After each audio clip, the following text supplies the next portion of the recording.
Hello my YouTube family, welcome back to my new blog. કેમ છો બધા? મજામાં ને? તો આપણે સવારમાં મસ્તના તૈયાર થઈ ગયા છીએ ને આ એટલા કપડાં વોશ કરી નાખ્યા. થોડા કપડાં બિંશુભાઈના વોશ કરવાના બાકી છે. બિંશુભાઈના કપડાં વોશ કરવાના એટલા વોશ કરી નાખી. કન્ટિન્યુ બ્લોગમાં બન્યા રહેજો. હેલો ગાઈસ, क्या कर रहे हो सब लोग? ગોરવીનો ફોન ઘુમાડી રહ્યા છીએ. કન્ટિન્યુ બ્લોગમાં બન્યા તો અમે આવ્યા હતા વાડીમાં આટો મારવાને માંડવી ખાય.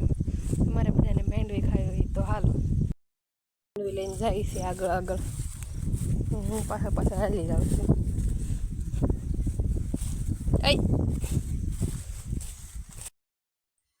ગોધું માંડવી ધોવે છે. માંડવી ધોવા જાય એટલે આપણે માંડવી બાફવા મૂકી દઈએ. કુકરમાં મૂકીએ એટલે ઝટપટ બફાઈ જાય ને.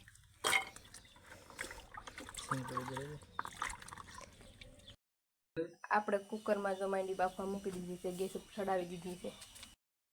તો આજે આપણે બપોરે જમવામાં આખા કારેલાનું શાક બનાવવાનું છે. કેવા મોટા મોટા સરસ કારેલા છે. ખાઈ પીને જો નવરા થઈ ગયા છીએ અને આજના બ્લોગને અહીંયા જ એન્ડ આપી છીએ. Bye bye guys.